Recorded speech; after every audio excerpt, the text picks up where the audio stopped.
And I would like to introduce Michelle Carey to the stage. She's our the Native American Program Coordinator. And I haven't seen her, but I hear she's here. Yahweh, Sketano, Gato, Michelle Carey. Excuse me. Greetings. I am glad that you are well. I am called Michelle Carey, and I'm an enrolled member of the Seneca Cayuga Nation of Oklahoma. And I'm kind of losing my voice, so I'm sorry for that. I am also the Native American Program Coordinator here at Central Oregon Community College. Get to work with lots of wonderful students. And I would like to acknowledge that the beautiful land that our campus sits on was once the original homeland of the Wasco people and the Warm Springs people.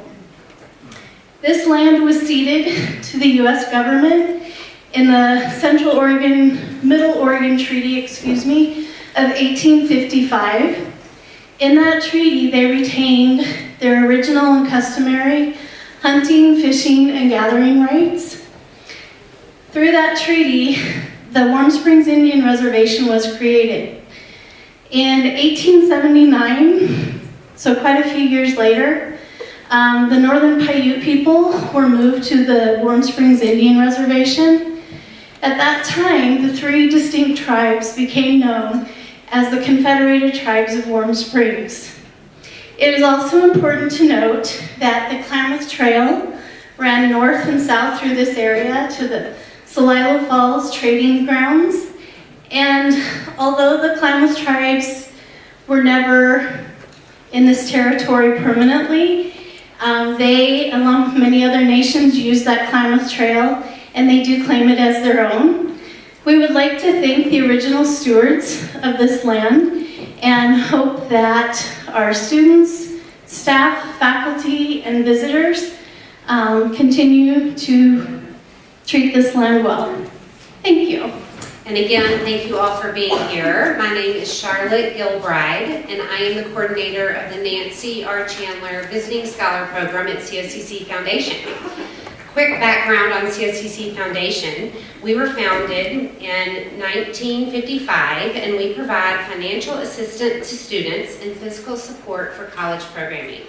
We're extremely pleased to say that this academic year, we were able to give a record number of scholarships in the amount of over $1.7 million. The Visiting Scholar Program was established in 1985 by Robert W. Chandler Sr. to honor his wife, Nancy. The program brings renowned scholars, lecturers, and experts to our region to provide broad-based programming on a diverse range of subjects with the goal of stimulating conversation and encouraging thought, and that's why we're here today. The Visiting Scholar Program and the COCC Foundation work to support the college in all that it does. COCC is the oldest two-year college in Oregon and works diligently to be responsive to our community's needs. COCC offers two-year associate degrees, career and technical training, developmental courses, continuing education classes, and industry-specific training programs. And we are certainly proud to be part of all of that. We are so delighted to be offering, this is the 12th year of offering programming during the season of Nonviolence, and so we're so glad you're here. The programming is co-organized by my office and COCC's Office of Diversity and Inclusion. So we are co-presenting all the programming during Season of Nonviolence, and we have many sponsors to acknowledge. I want to first thank my colleague, Christy Walker. It's always a pleasure to partner with Christy and her department to bring such essential programming to our campus and to our community, so thank you.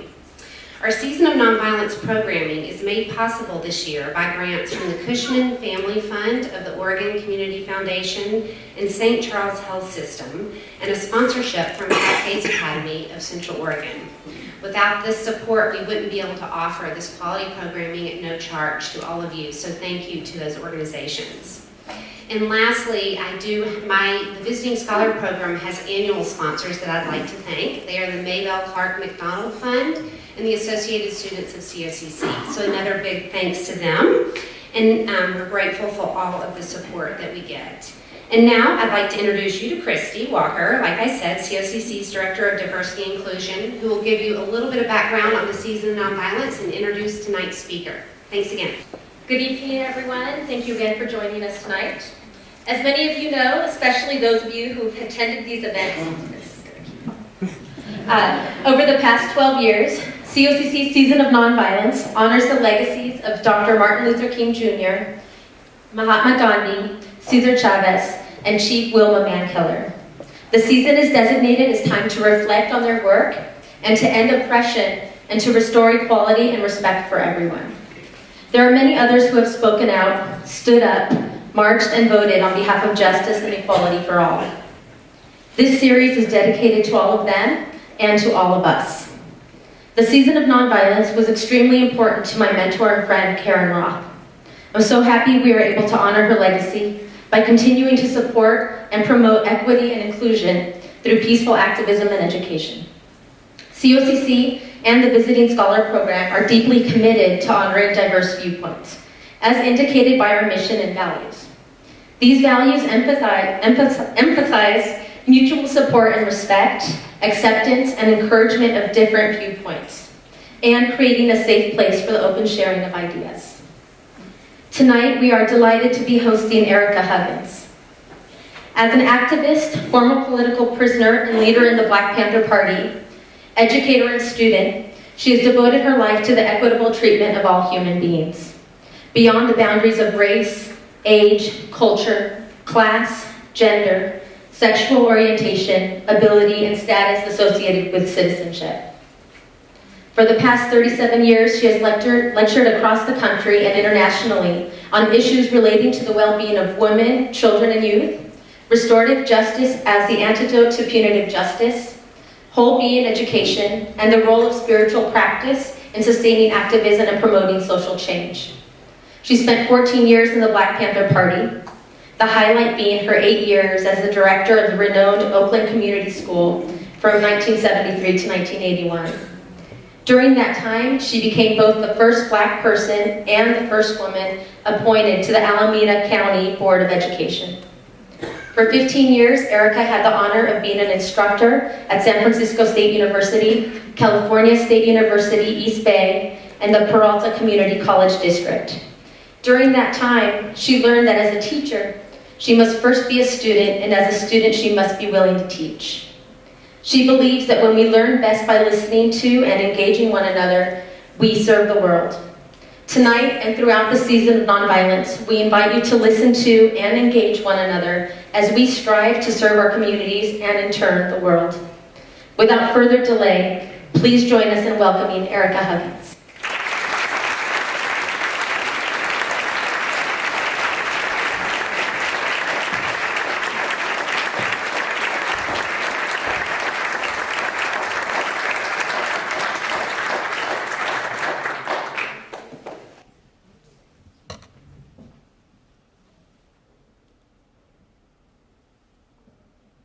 How are you? Good evening. A little silence never hurts, does it? We're trained to fill up silence and do something about it. But we can sit in it as well. Thank you so much for welcoming me here to Bend, Oregon, one of the most beautiful places that I have ever been in. And thank you, Michelle, wherever you're sitting, for reminding us that we stand and sit and walk on Indigenous land. The land of the only people in the United States who are not immigrants to it. Though some of us came, right, unwillingly. Didn't we? Some of us? So thank you also to Charlotte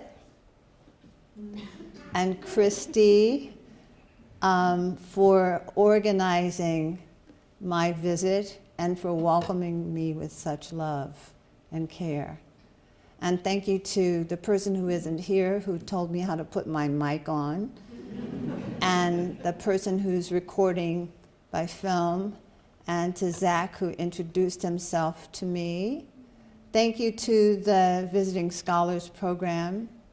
And thank you also to all of the faculty and students of Central Oregon Community College. How many of you are students here? How many of you are students anywhere? Okay, all right. What other colleges are here, or universities? Yeah, just yell it out. OSU Cascade. OSU, Cascade, and what else? Corvallis. What else? Portland State. Portland. Isn't that a trek from here? Okay, all right. So, can you hear me okay? Okay. But I can yell. No. So, the season of nonviolence.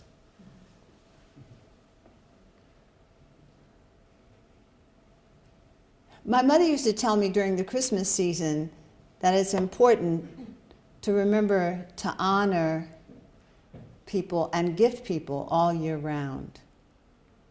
So what if we lived lives of true ahimsa, no harm, year round, all of our lives until we close our eyes on this life? What if that were so? But that would mean, too, then, that we'd have to do some serious work here. Is that correct, or do I have it backwards? It's something really to consider and reflect on. So,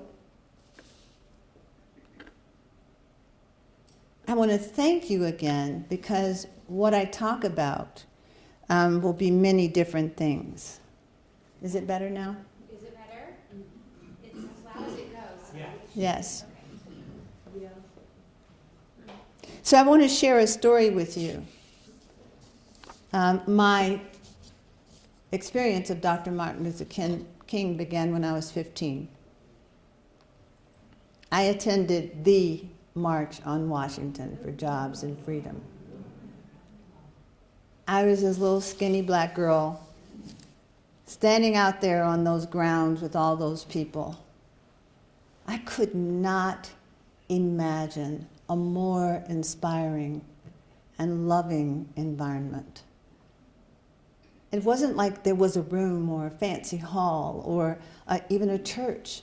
We were just all outside standing on the ground, and people had come there in their little hoopty cars, in pickup trucks, in church buses and school buses, in flatbed trucks. Some had walked on foot from Maryland and Virginia. And I was so proud to be there. And I'd gone against my mother's wishes. You know, when you're 15, But I knew this wasn't me being rebellious as such. This was that I knew I was meant to be there. She only said don't go because she feared for my life. She grew up in the Jim Crow South. So I really honored that she didn't want me to go, but I told her I had to go. And she gave me this look that could kill. And then I left, and I got on 2 city buses and went there, and I stood and I listened. But the most amazing thing happened for me that day, and that is that day, as Lena Horne sung 2 syllables, freedom, a vow arose in my heart. And the vow was, you will serve people for the rest of your life. And so I have. And I guess had I known what was in the folds of that tapestry, I would have said, well, But I didn't. And once I was able to greet those challenges that did come, and the joys that did come,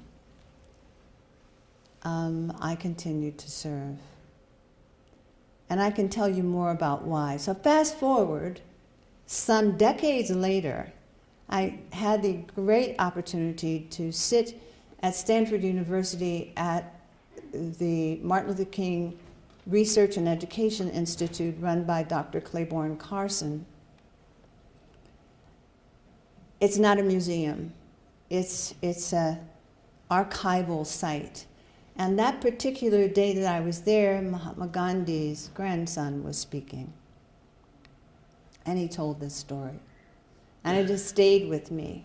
He said, sometime in the 60s, late 50s, 60s, Dr. King came to India, to the simple place where my grandfather, he said, did his weaving on a loom. Mahatma Gandhi had been a lawyer. Did you know that? All of you knew that? And he gave everything up for the service of people, and then again for the service of the highest in people. And Mahatmaji's grandson said that when Martin Luther King stood there in front of that room, it was kind of a locked room, but not secreted away, with the loom in it, he asked someone if he could sleep there. Dr. King, you want to just, there's no place to sleep, there's no bed. There's just a floor and the loom.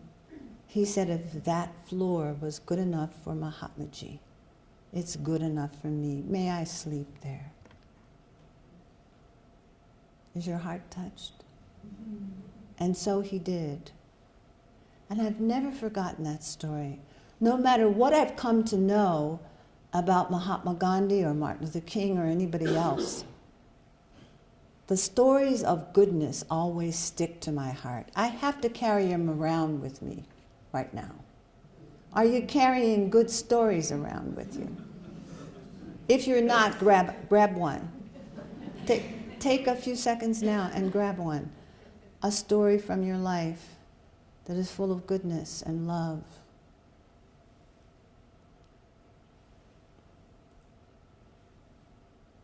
You got it? Don't let it go. So, going back to my own story. In November of 1967, I was sitting on a historical black university campus, Lincoln University, about an hour from Philadelphia. And I was sitting there wondering, what am I doing? I don't want to play bid whist and billiards for the rest of my life, and I don't want to be in school for the rest of my life. What am I doing with my life? And this had nothing to do with anybody on the Lincoln campus. This was my own self-talk. And that day, in the Student Union building, somebody handed me a magazine. And the magazine was called Ramparts. It no longer exists, but you can find old copies of it. It's a treasure. Ramparts magazines were passed around in the 60s until the covers fell off and the pages were all raggedy, because it was all about movements for social change. And in this particular new copy of Ramparts, there was a picture of a young black man on the front cover, and his name was Huey Newton. Huey Percy Newton. And in the article, there was a picture of him strapped to a hospital gurney with a bullet wound in his belly, was under police guard. And I read the article, and it was about the Black Panther Party. Its original name was the Black Panther Party for Self-Defense. Now, why am I telling you this whole story? I'm telling you this whole story because I know that some of you believe that you know what the Black Panther Party was. Well, that would be according to media. That would be according to books that you've read. That would be according to some films, and some of it is true, But I'm standing here telling you that a lot of it is not true. Because when we think of self-defense, there is one way you're trained to think of it. But the Black Panther Party had 65 community survival programs. One of them was a school that I ran. Isn't it self-defense to feed people in your communities? Isn't it self-defense if there is no health care to provide health care? Yeah.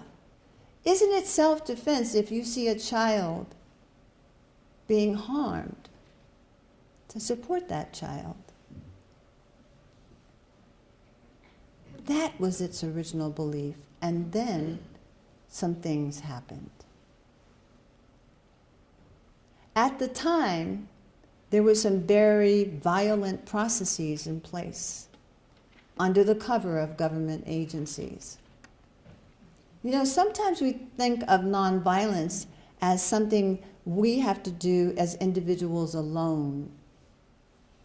But in actuality, when I think of bringing no harm, I have to think about the harm that has been caused so I can rid my heart of it. And so I can help others to work with structural, institutional inequities and do that from a place of the heart. Is this making sense? If you have questions, it's all right. Questions are sometimes more revealing than answers. So I read that magazine article and decided that I would leave school. If you're in school, don't leave school. It was the 60s, and everything that could move was moving, and moving in tandem, and in collaboration, and in coalition, and in some kind of synchronicity. And so my friend at the time, John Jerome Huggins Jr., and I decided to travel across the country in his little blue Valiant with our friend that wanted to be found as a blues singer in Los Angeles. He had the gas money. So we drove across the country to find the Black Panther Party, to join it, and to free Huey. We didn't have any idea of the nature of the violence that we would greet. It's really interesting that a country which has one of the most violent backstories, history, would attribute violence to others. There is nothing more violent I can think of than owning humans and building an economy on it. Can you? And it did happen. And the vestiges of it, because there was no intervention on that violence, we're still sitting in it, aren't we? We're still in this broiling stew of the results of that institutional racism that descended from enslaving African people, and not to mention murdering indigenous people. But you here, my friends, had nothing to do with that. Not a thing, not unless you're an immortal. You didn't have anything to do with it. However, that you know it is a great thing. What you do with what you know can reduce so much harm. It can reduce so much harm.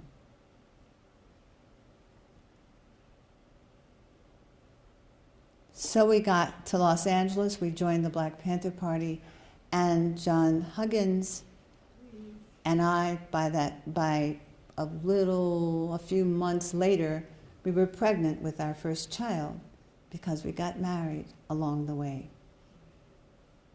I was barely 20, and John was 22.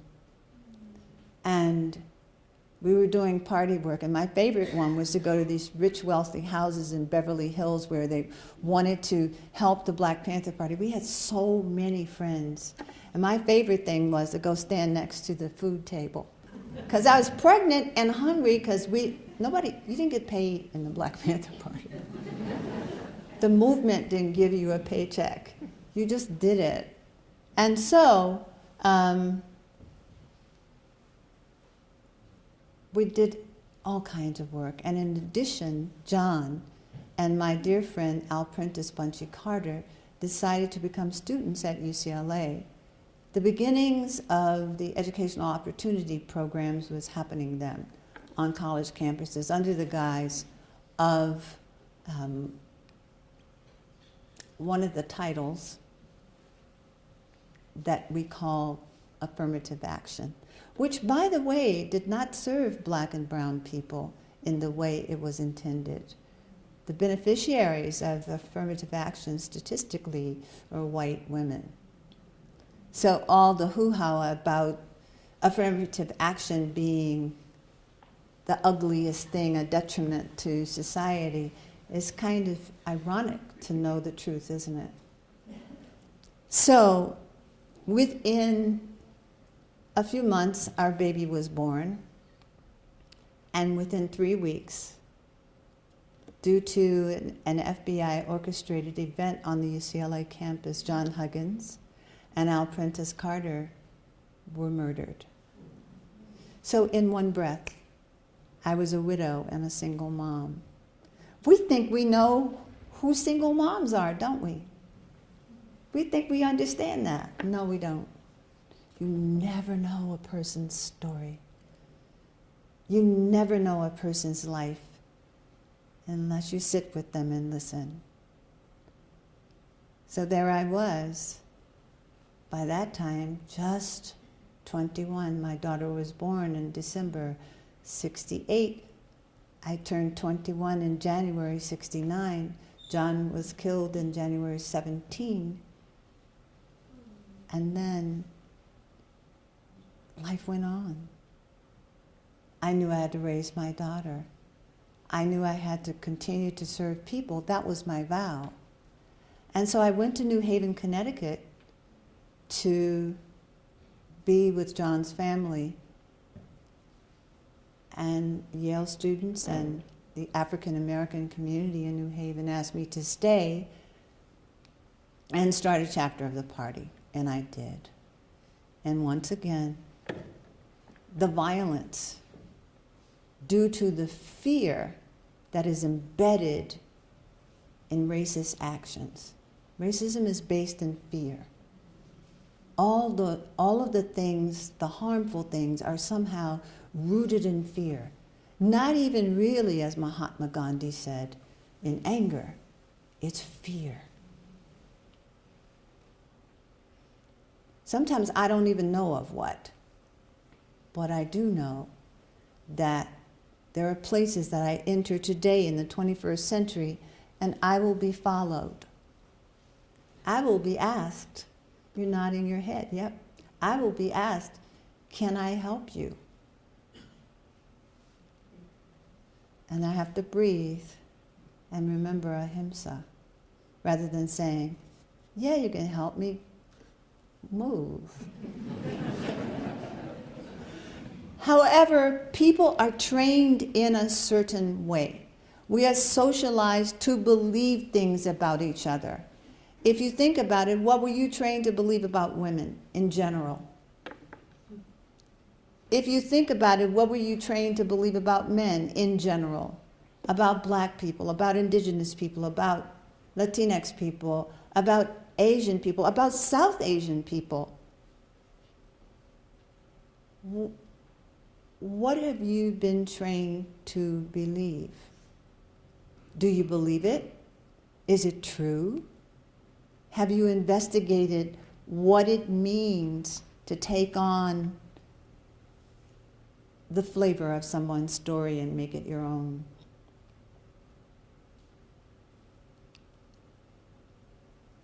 So that heartbroken me stayed in New Haven, and within 3 months I was arrested for conspiracy with the intent to commit murder, and murder I did not commit. And I spent 2 years awaiting trial. 14 months awaiting trial, 2 years incarcerated, 6 months on trial. Why am I telling you this? Because it was there that I felt the freest in my life. Why? Because when I realized that I was restricted from being with the other women in the prison, it was a women's prison right outside, an hour from New Haven. I was not allowed to be in touch with any woman, and if she was in touch with me, she would be restricted and put in a disciplinary room.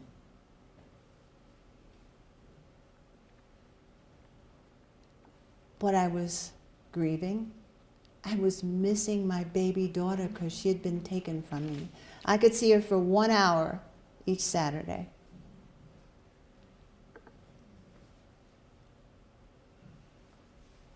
No harm. So I thought, and I told one of my lawyers, I can't go out like this. I can't be here this way. I want to see my daughter and not cry the whole way through being with her. Help me, get me a book. Give me a book on yoga. I can't walk, they don't let me walk. I can't move, I want to exercise my body. I like yoga. I didn't even know what yoga really was, but I liked the idea of it. But I knew there was something more I wanted. I wanted to place together, piece together the broken shards of my heart. And somehow I knew that I could, this way. And so my lawyer got me a book, and I did the yoga poses. But the book said, and when you do these poses, remember after you're finished to sit still, notice your breath. Sit still a while and meditate. And so I did, and what happened was that my shattered heart started mending. I could be with my baby daughter without crying the whole way through the 1 hour. I cried the whole way back to the cell. But it also gave me solace when I was moved from segregation from the women to solitary confinement, because it was said that the state of Connecticut couldn't afford to have me in a regular cell.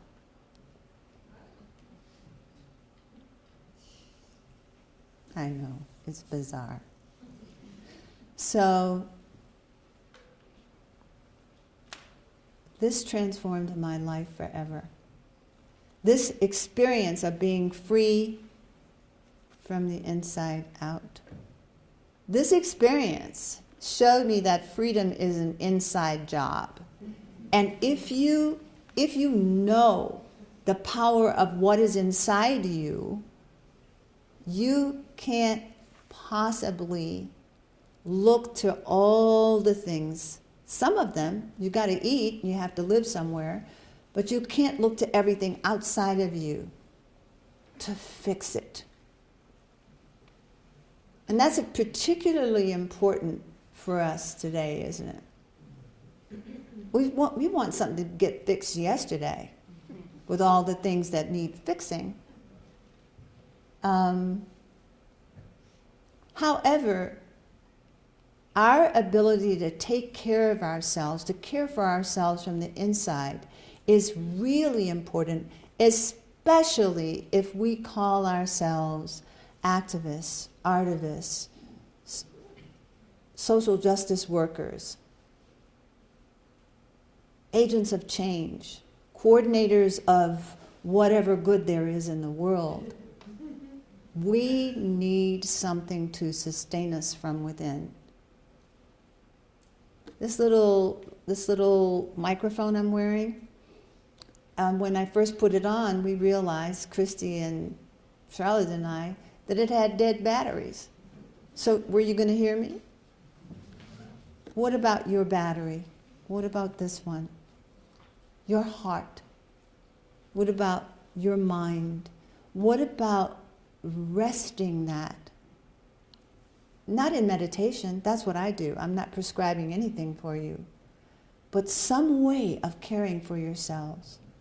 Even if you just go sit in a quiet corner of a classroom for 5 minutes and remember who you are.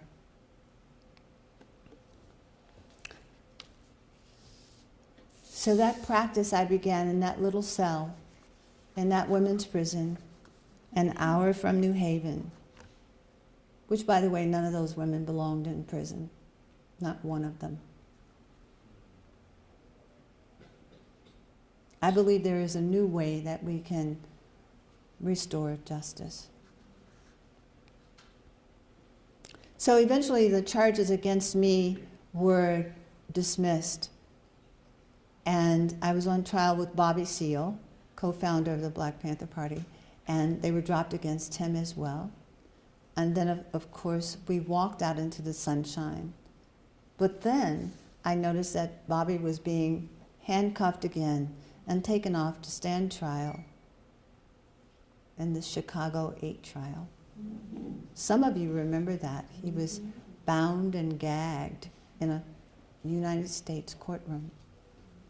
None of what we're experiencing in the 21st century, that is my point, is new. The harm has been continuing on. So when we talk about nonviolence, we have to really look carefully at what is violence. What is it and what is its source? And does any of it live in my own heart?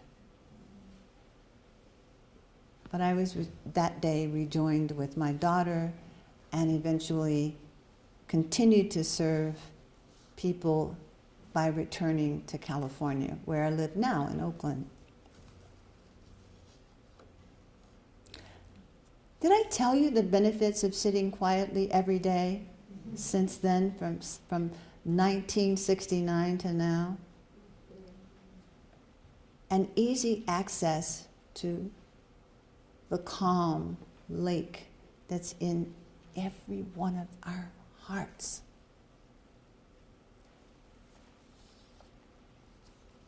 Over time, I've developed compassion for myself, because we can be harder on ourselves than anybody else ever could. For myself and for others. And so that when somebody does something atrocious, I can ask, what happened to him when he was a little boy? What happened to her when she was a little girl? I don't attribute it to their current expression so much as what is the trajectory of their lives?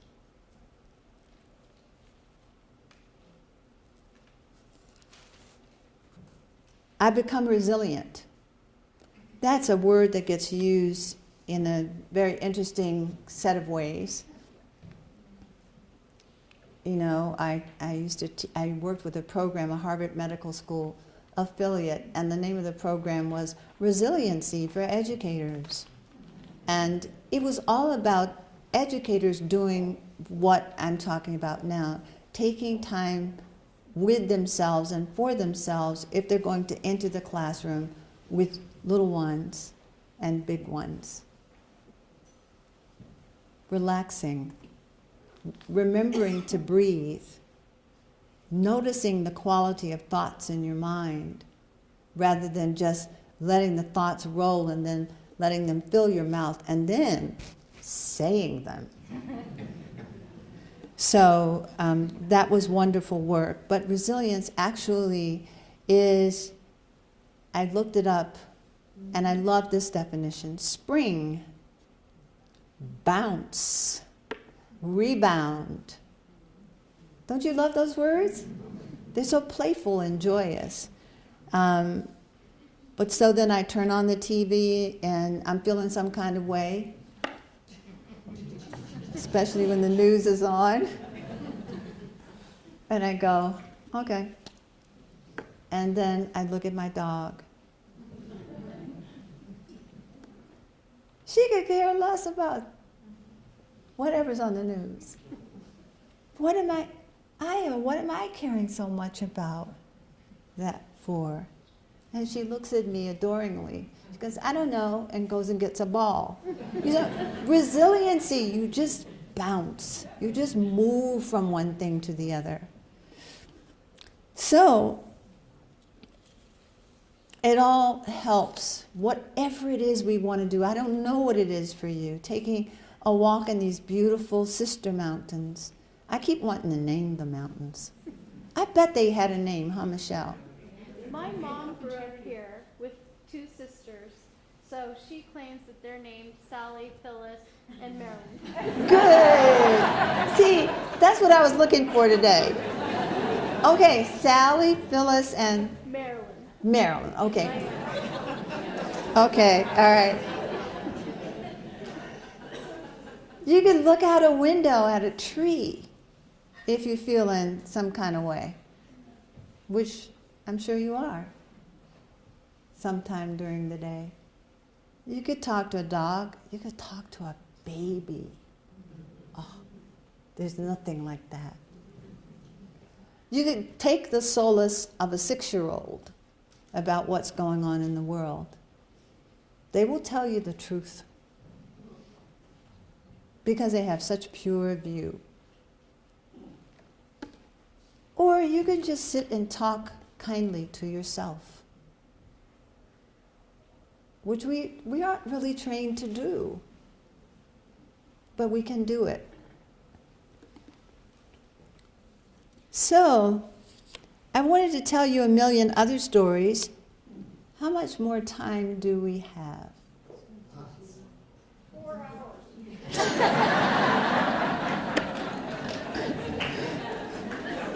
Who said that? I knew it was you. I knew it was you. You have the most beautiful smile. You're welcome. It's true. Look at her. Look at her. No pressure. Okay. So we're going to watch a little film clip now. And the film clip is a story told by a dear friend of mine. And the clip is part of a film that I work with sometimes called Cracking the Codes, the Systems of Racial Inequity. But why here in the Nonviolent Programs night? Because she's talking about the simple things we can do to support one another when we're challenged.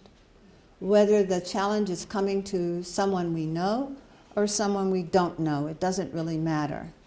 If your mind kicks in and questions everything the storyteller is saying, ask yourself, what if it were true, what she's saying? What if it were true? So we're going to hear a story told by Joy Degree, and then we'll talk about it a little while. Well, a few minutes. My sister-in-law, who's half black, half white, but looks white. Blue eyes, whiter than most white folks, very white. She and I, we kind of grew up together. We raised our children together. So they're first cousins, and it's a wonderful, very, very multicultural family. So we're going in a Safeway one day. And Kathleen, my sister-in-law, is in front of me.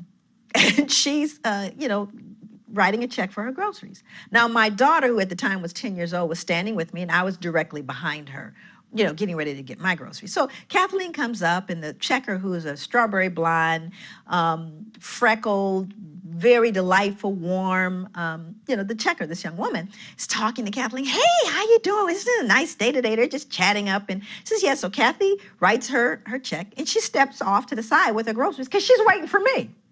Of course, again, Kathleen looks white, right? So I come up. No conversation. She looks up at me. Absolutely no, just little chatter. And I write my check. My daughter, however, is 10, notices immediately the difference in how she responds to me. So I write my check, and she goes, I'm going to need 2 pieces of ID.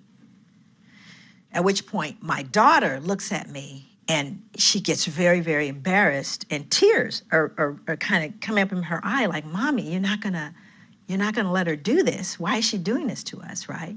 So I'm trying to figure out what I should do, because behind me are two elderly white women, right? And I'm thinking, okay, so then I become the angry black woman, right? And they're going to be, and I'm just trying to second guess all the drama. So then I just give her the two pieces of ID. I said, you know, some things you got to choose your battles, right? And then it gets worse. She pulls out the bad check book, right? So this is the book that shows the people who've written bad checks. So she starts searching for my license in the bad checks, at which point it's just out of control now. Just as I'm standing there trying to decide what to do, and it's really deeply humiliating. Now my daughter is in full-blown emotionally upset, who's 10. My sister-in-law walks back over. And she steps in and she says, excuse me, why are you doing this? And the checker goes, well, what do you mean? She goes, why are you taking her through all of these changes? Why are you doing that? She goes, well, this is our policy. She goes, no, it's not your policy because you didn't do that with me. Oh, well, I know you've been, she goes, no, she's been here for years. I've only lived here for 3 months. And so at this point, the two white elderly ladies go, oh, I can't believe what this checker has done with this woman. It is totally unacceptable. At which point, the manager walks over. So the manager walks over and says, is there a problem here?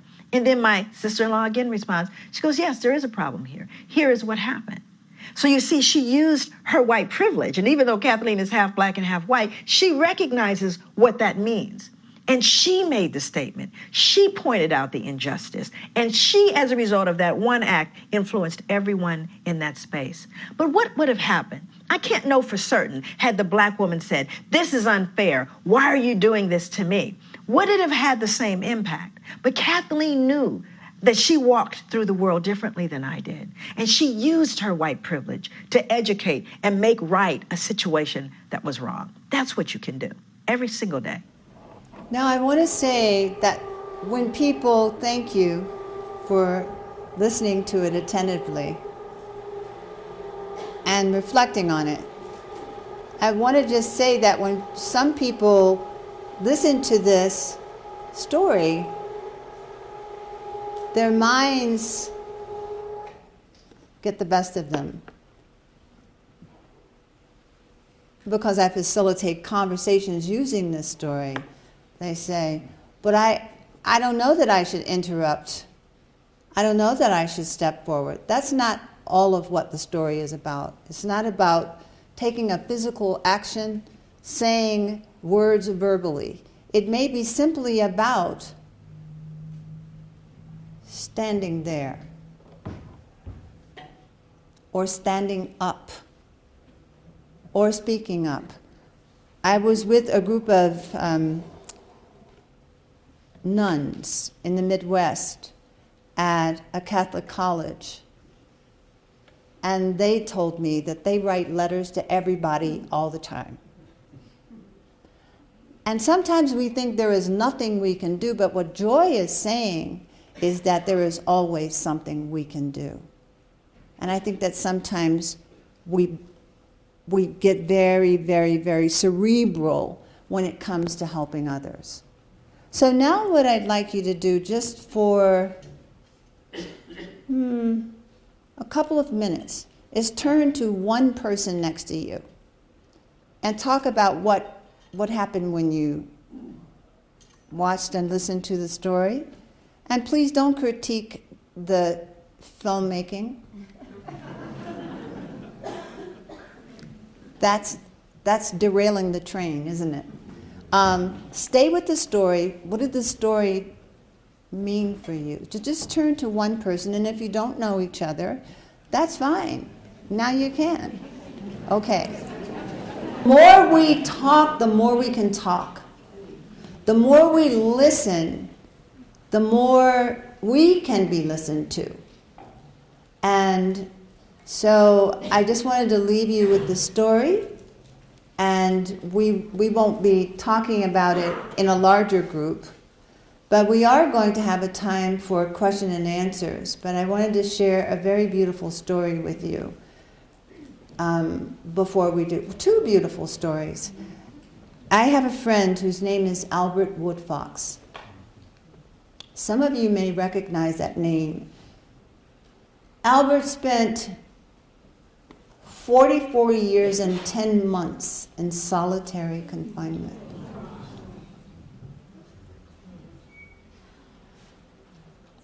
Can you explain why that's necessary? There is another way, as I said, to restore justice.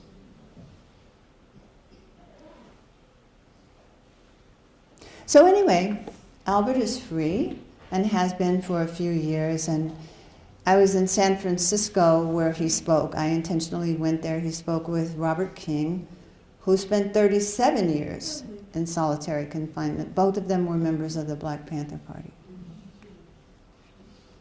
Fear, look what fear can do. So they were released separately.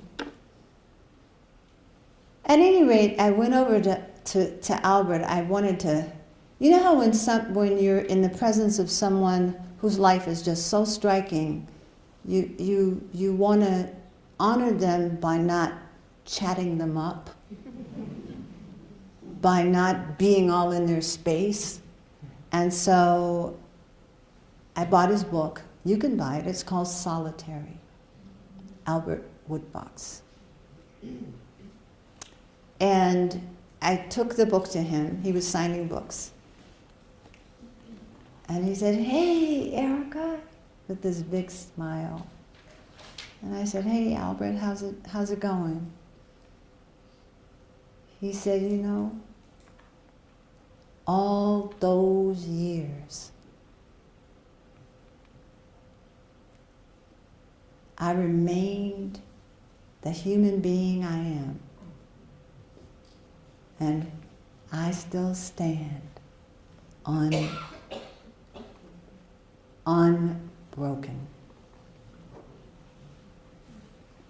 Now, if Albert could say that,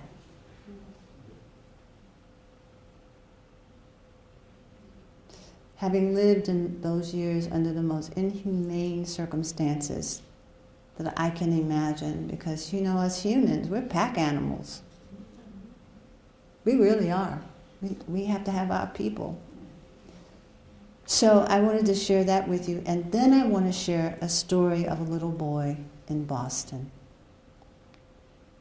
I have a friend in Boston who I love dearly, and when I was working with that Harvard Medical School affiliate that went in to teach resiliency for educators, and we also went, the best part was, that we went into the classrooms of children, elementary, middle, and high school children. And my friend's name is Beth, and she'll appreciate that I'm sharing this story. I call her every now and again, and I called her to say, "I'll be in Boston soon." She goes, "Great." And then she said, "I was with the Lilies today." That's her way of saying the little ones, the kindergartners. And I said, "You were? What'd you do this time?"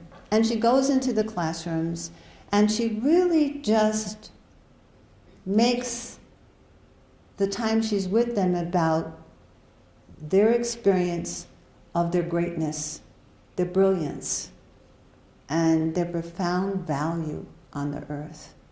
So in this particular classroom, the teacher said to her when she walked in, "Well, you know, I'm glad you're here for this kindergarten class, because these are the ones that aren't fully cooked." I said, "Beth, wait, pause." She said that? She said, "Oh, yeah."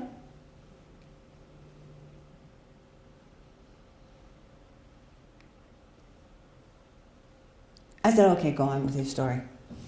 And she said, "So I started talking to the children, and you know when you talk to children, Ericka, they're just so real." And I go, "Yeah, it's my favorite thing."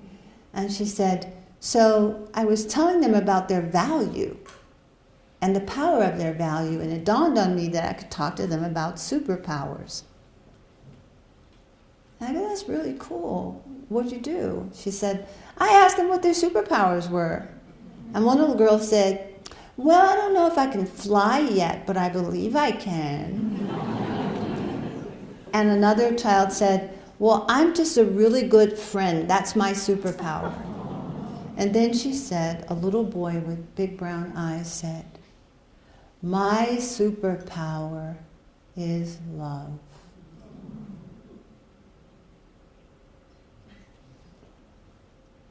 And I started to cry on the phone.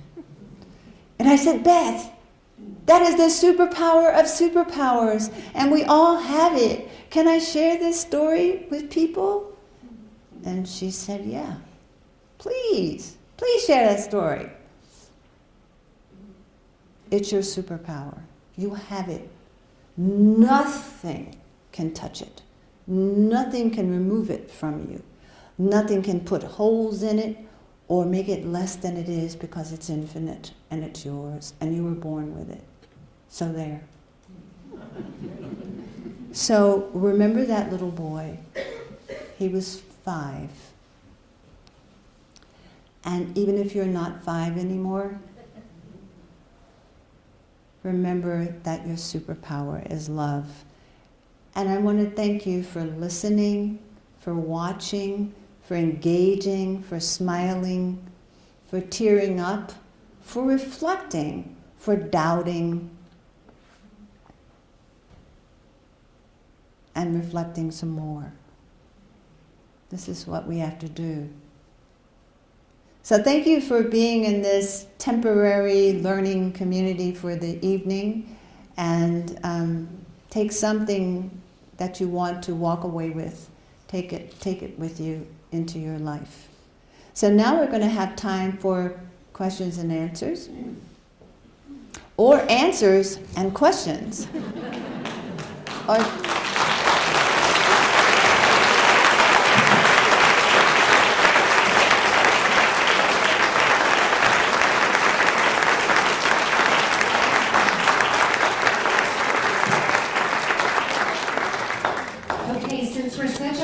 group, if you'll raise your hand, we have 3 mics, and we're going to try our best to get to you so that Ericka doesn't have to repeat your question.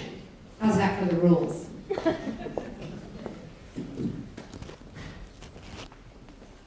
somebody. Oh, okay. Thank you. Hello. Hi. My question is, was there ever a time, especially with everything that you went through? Is that on? Yeah. Okay. Can you hear me? Mm-hmm. Where you felt overtaken by anger or fear, and you just wanted to resist doing the work because you felt like it was just too much? And if so, how did you get through Yeah. it? I had that yesterday. And it wasn't anger. It was, at first it felt like fear, because, can I tell you what it was? And then I felt sad. And then, well, let me tell you the story. It's really quick. And you asked that because that you have felt that. What's your name? Jasmine? Jasmine. Do you go to school here? I don't. Community. I'm glad you're in this community. Yesterday I was coming out of my favorite cafe, because I'm vegan, and they have this amazing salad.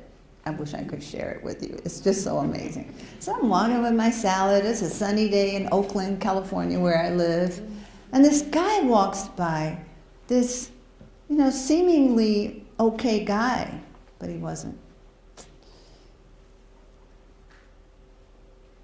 He walks by and he says, "Of all the places in the United States that I could live in, I have to live in this shithole." And something in me knew, keep walking, Ericka, don't gauge. But it was a cry for help on some level. And I said, "Huh?" Because we were at the stoplight waiting for the light to turn green. That's how close we were. Us humans, we're always bumping into each other, crashing around into each other on Earth, huh? Trying to figure it out. So he says, "I said," and he repeated it again. And I said, "You know what? Some people don't have a hole to live in. And I turned to keep going in the direction I had to go. And he yelled all kinds of things behind me. And just at that moment where I paused to breathe, I heard my name being called. And a friend was driving by in her car.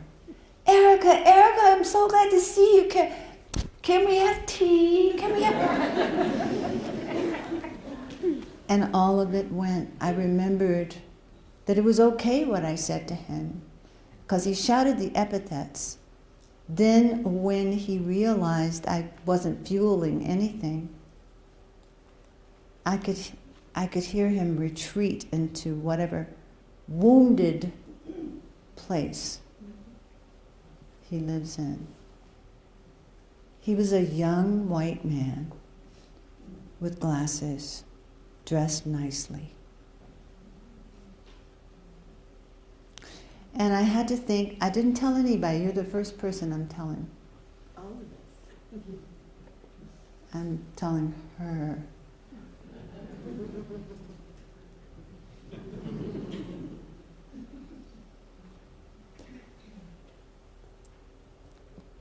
As I was walking back to the car where a friend was waiting for me, I didn't tell her. I figured it would just make two of us that were feeling a little something. But then I settled with it. That's what I do. I find that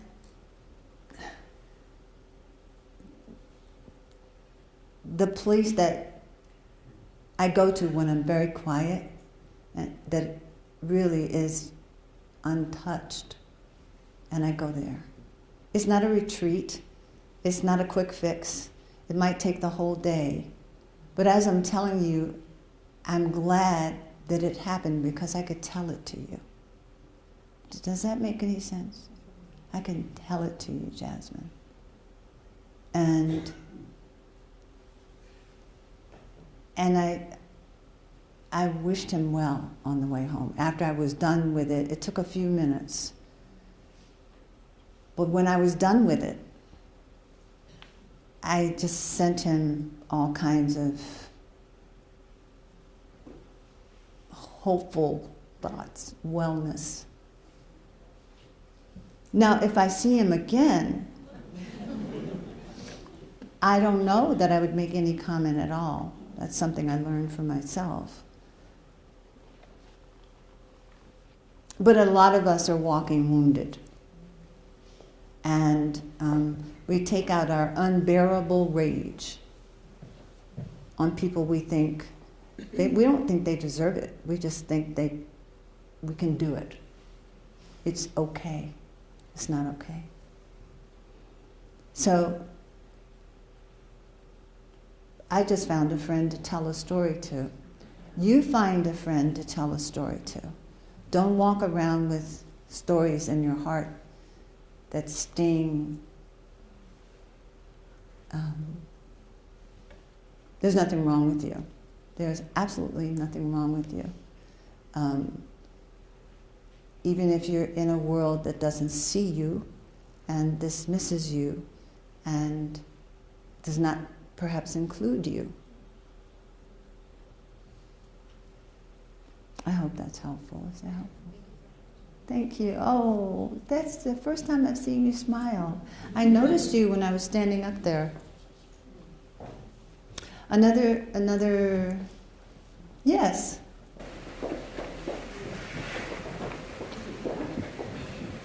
I was just wondering, my name's Vivian, thank you, that was a really great interaction. Thank you. I'm just wondering, you were talking earlier about the truth, about the Black Panthers and how a lot of the misconceptions are in movies and the media. How do you find the truth? How do you find the truth of politics and information these days? Because it's a little hard, I think, to find.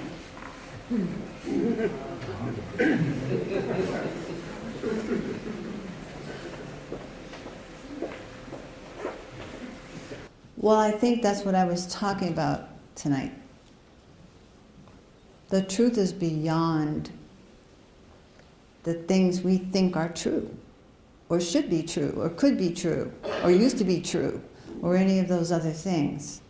And I think that what kind of work do you do, by the way? I'm a physician. You're a physician.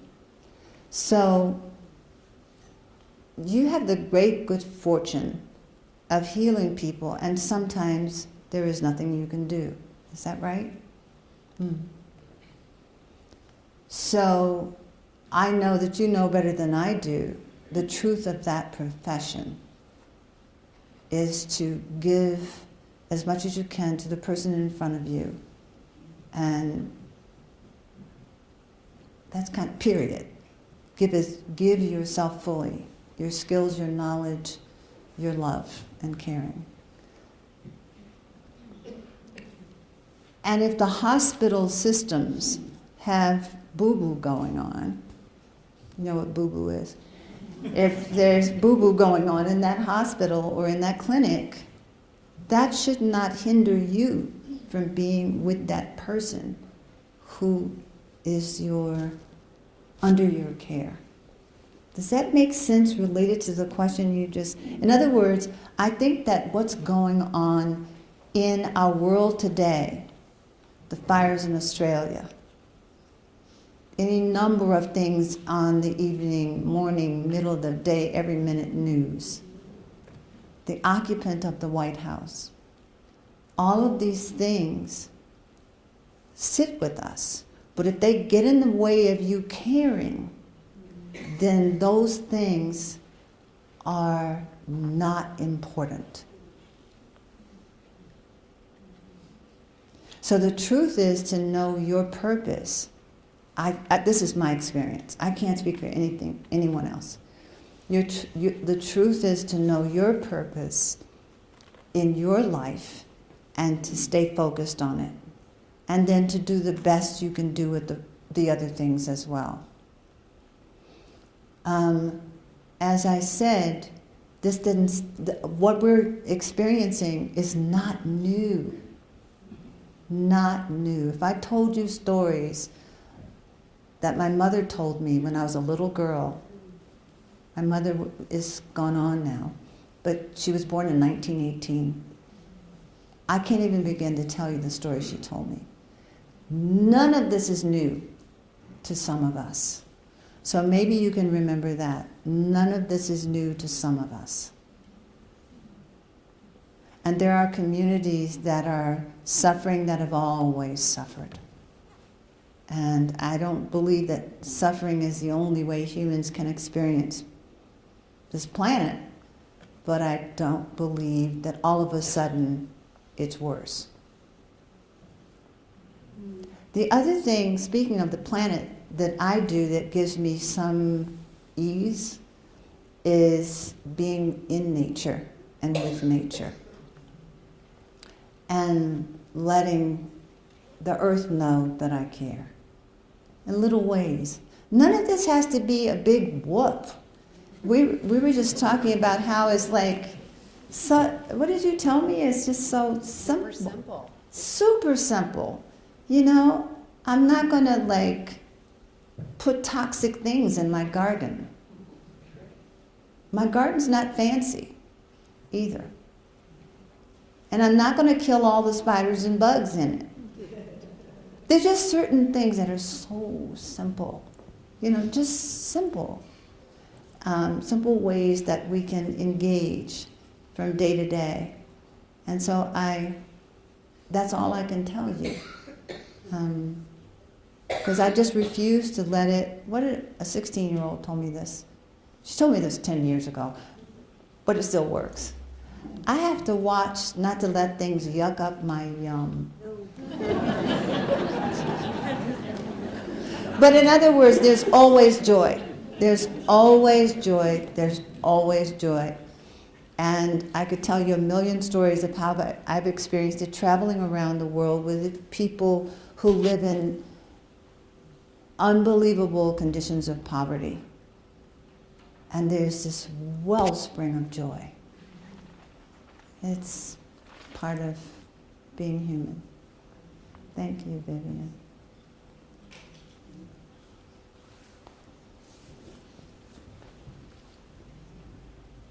Thanks. Thanks for coming to Central Oregon. I really appreciate it. So I have this book called Party Music, and it's got it mentions a song in there that's called "Set Sister Ericka Free." Right. Where can I get a recording of that song? Oh, I don't know it. I know the song, and I know Ricky Vincent, who wrote the book. I would suggest you write to Ricky and tell him you met me. What's your name? Michael. Tell him you met me in Central Oregon, and I said that you should write, and maybe he can give you the lyrics. Seriously, because the Lumpin', the singing group of the Black Panther Party, wrote that song, and I know all of them, but I don't know how to reach them anymore. So Ricky might be your best and quickest bet, I'm not sure. He's a wonderful man. It's a real cool book. It is. It's called Party Music, and it's all about the singing group that the Black Panther Party put together.